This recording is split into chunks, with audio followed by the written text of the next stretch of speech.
can you separate the art from the artist?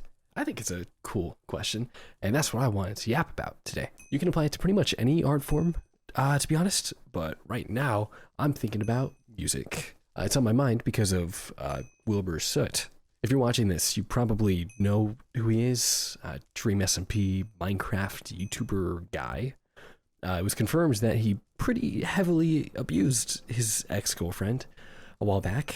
I'm not here to go over the details, but it's relevant because of his band, Lovejoy. I used to really like Lovejoy. They were one of my favorites. And I thought that after this came out, the band would be just kind of over. But not too long ago, they released a new single. It was, I think, 2 months ago, actually. I'm a little late to recording this, but in any case, it got me thinking about this whole topic. And at the end of the day, I don't really think you can separate the art from the artist. The first reason is because, honestly, knowing they did some heinous shit just ruins the listening experience for me. When What Wilbur Did came out, I didn't immediately remove his shit from my playlist. Before I got around to it, there were like a few times where I'd be listening to music in the car on shuffle, and one of his songs would come on. And whenever that happened, I couldn't enjoy it, man. I don't know. It felt weird listening to the song. The added context of his actions just ruined it for me. But not everyone's like that. Some people can listen to music from a shitty guy without feeling shitty. I'm not here to call you an asshole for that. I don't think that's really my place. But I think there's still another reason, probably a better one, to not listen to someone who's done some crazy shit. And that's not wanting to financially support someone who's done, heinous, crazy shit. I feel like this is the more common reason people advocate for, and probably for good reason. It's not a response to a subjective, emotional reaction, the way my feelings of guilt are. This is a lot more tangible. It makes sense to not want to financially support J.K. Rowling because she's fucking insane. It could be argued that giving them money endorses their actions, and to a degree gives them the resources to possibly perpetuate further harm.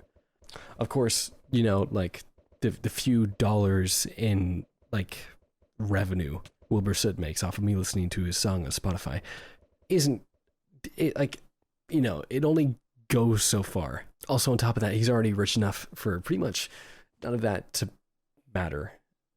But, I still feel weird about it. I don't know. Of course, there's no ethical consumption under capitalism. We all give our money to big corporations in one way or another, and those big corporations are just cartoonishly evil, including YouTube, which we are all using right now.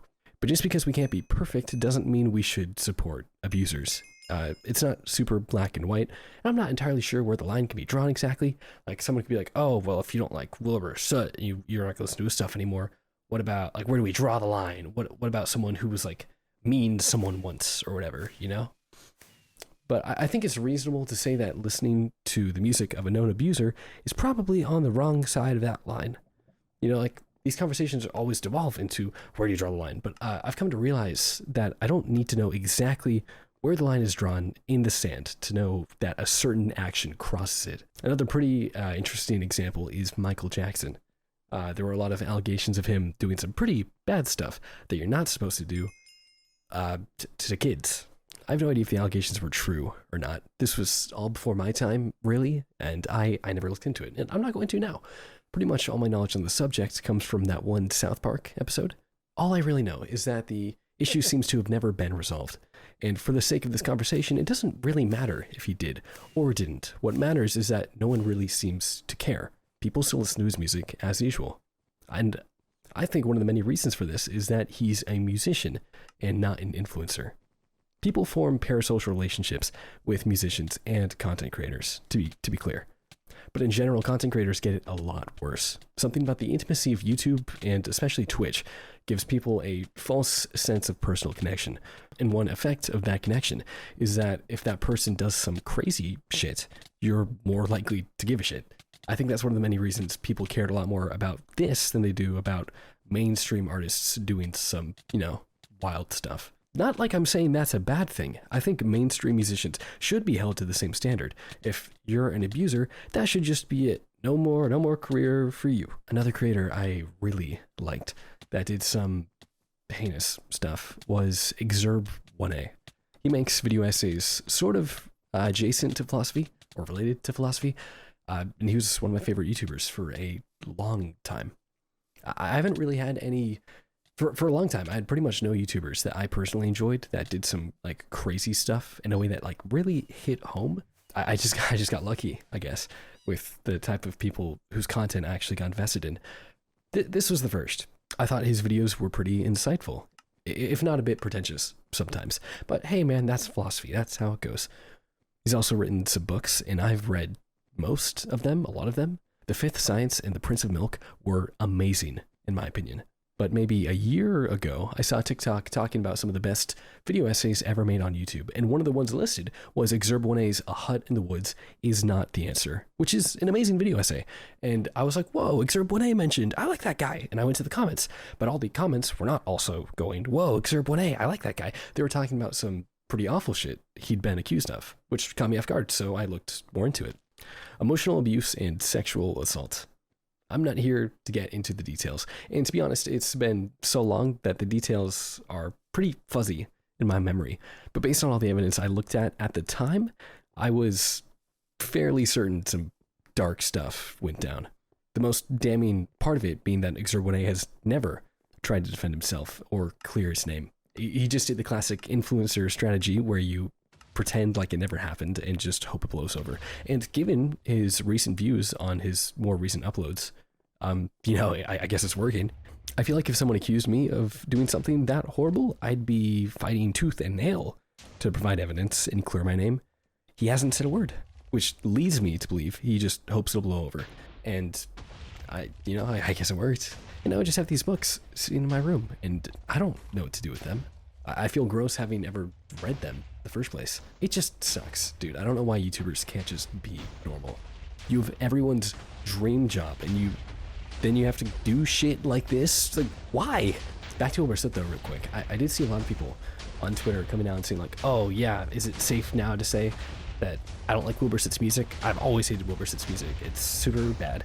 Like after the allegations came out, and I mean, some people probably didn't like his music and felt emboldened by him getting exposed to voice those opinions.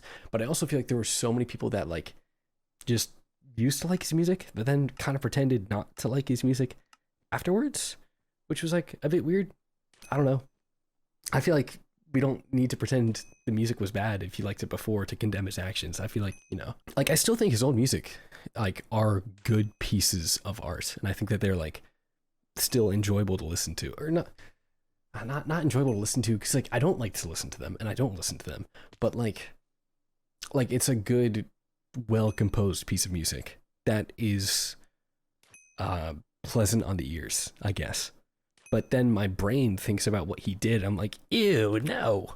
I did actually listen to his new song not too long after it came out because I was just really curious, to be honest. It did kind of break my own, I guess, code about, not consuming this stuff anymore. I did it with an ad blocker, so, didn't get AdSense. But in any case, I watched the video and I thought it was dog shit. If I'm going to be honest, I think his new song sucks. I like the song felt disjointed. I felt like the lyrics were like almost randomly chosen. It felt like I didn't like any of the instrumentals, which is usually the highlight for me with Lovejoy stuff, like especially with like the guitars and the drums. I don't know. It didn't work for me. It felt like disorganized. And you could argue if you like the song, I guess, that like the reason I dislike it is given my new bias against him for his actions. But I mean, I still, think his old music is good or was good. But I just, it's just this new song in particular, I think kind of sucks. I don't know. It just felt like, and like all the visuals, it felt like a ripoff of a Gorillaz like music video. That's like, it just like a worse version. I don't know. It just wasn't good. I didn't like it. I think it is interesting when it comes to this stuff. It's really only musicians and especially content creators who I think are subjected to this level of scrutiny. Again, as I said before, I think that we should try and be smarter about how we, what we consume. But especially like the movie industry, right? Like a lot of actors do crazy shit, and we don't like boycott a movie for having a certain actor that's done some crazy stuff. Usually that's like pretty outside the norm. I think that a part of it is because Hollywood productions and movies are just such a collective that it's almost impossible to, to not consume anything that's not made by someone, at least in part, who's like pretty fucked up. That's just like the nature of the industry. Whereas music and content creation are really sort of like a one-man act, I guess. And it, again, feels a lot more personal.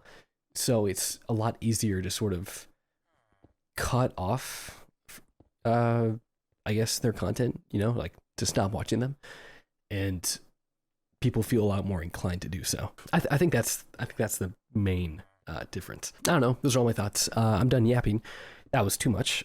As always, I'm an overthinker. That's how my brain works. Hope you enjoyed, I guess. Yeah, I'll catch you. Yeah, I'll upload again sometime soon, probably. See ya.